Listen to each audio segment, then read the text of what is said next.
Ox butchered in Tripoli.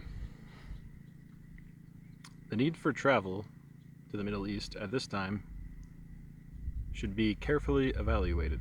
State Department Advisory, March 29, 1986. There was madness in the news last week. Not even Paul Harvey could handle it. Volcanoes belched ash in Alaska, and the Beverly Hills slipped another foot toward China. Yasser Arafat became sheik.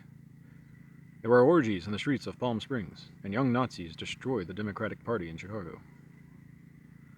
On Monday, the United States got involved in 2 wars on the same day, and the rest of the week on TV was like Grenada all over again. The big dog had decided to eat, but not everybody liked it. On the night before Easter, there were eerie reports out of Tripoli saying that Muammar Gaddafi had publicly butchered an ox, with the name Reagan painted on the side of it. Nobody denied these things, not even Gaddafi. And by the time all the rocks had been rolled away on Sunday night, there were millions of people all over America who assumed it was probably all true. Why not? It happened in Apocalypse Now, and CNN had raw film of a freshly slaughtered ox with a crowd of wild Libyans whooping all around it, waving fists dipped in blood and screaming, "Down with the USA." Whether or not the colonel had actually slain the beast was no longer relevant. He was certainly capable of it. We'd all understood that from the things we'd seen him do on TV. And in any case, a full-grown ox named Reagan had been hacked to death in a public square in Tripoli by the people who were not on our side. A bulletin on headline news said, "They danced in the animal's blood." We are getting used to these scenes. All over the world, our people seem to be on the run. From Baby Doc to Marcos to Chundu Huan in South Korea. And the ones who are still stable, like the Germans and Japanese, may not be entirely reliable. Not even the Italians are with us. On Friday in Rome, a court freed all but one of the Turks and Bulgarians on trial for shooting the Pope, and the public was apparently satisfied. Nobody called it a fix or a communist plot. The only demonstration in Italy last week were a few rallies against the warlike behavior of the U.S. 6th Fleet off the coast of Libya. Not even the White House denied that one. It was self-defense, they said. That maniac shot at us. He tried to destroy the Yorktown. Which may have been true, although it made no sense at all.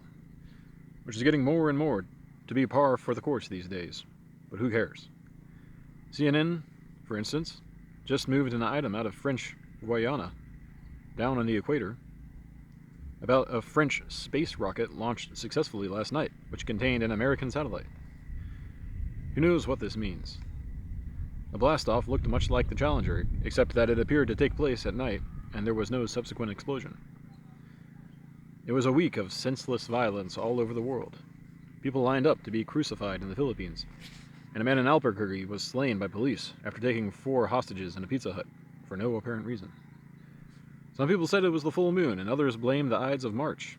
But in truth, there was no pattern at all except random inks in conflict. Many fishermen in the Florida Keys were stricken with a disfiguring skin disease called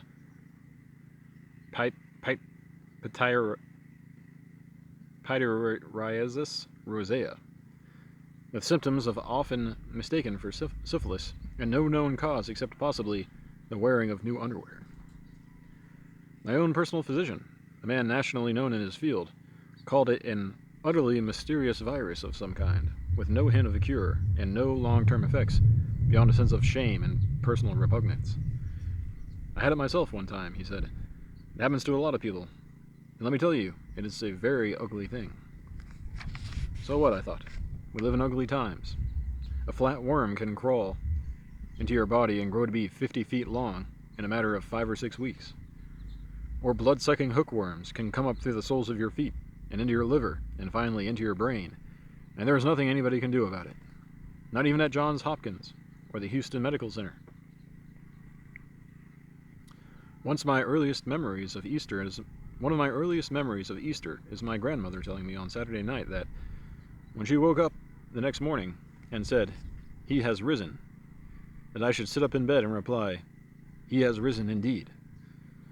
I never understood, but we did it year after year, and even now it makes no sense to me. I have understood almost everything since then, except the nature of women. Pityriasis rosea is the meaning of last week's news, and the meaning of last week's news. But I understand politics, and I know Pat Buchanan, and when the hardball comes by, I can hear it. We all know Patrick, in a sense. He is the director of communications in the White House, a position of uncommon power, which he almost lost last week when the boss came up 12 votes short in the House of Representatives on the question of sending another $100 million worth of bombs and guns and missiles to the Contras in Nicaragua, or maybe Tegucigalpa.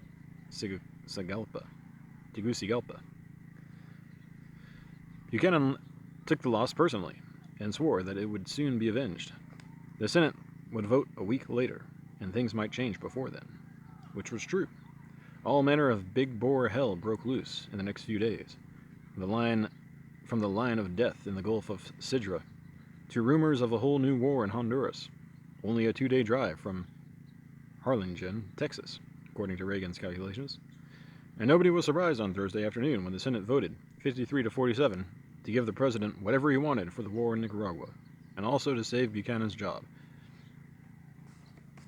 Even Bill Bradley, the ex-baseball star from New Jersey, was swept away in the finely orchestrated frenzy. He voted with Stennis and Thurmond and Goldwater, and never mind the confusion. We have a long history of these things, and most of it has been eminently profitable. Those lines in the Marine Corps hymn that say, "From the halls of Montezuma to the shores of Tripoli," are not there by accident. March 31st, 1986.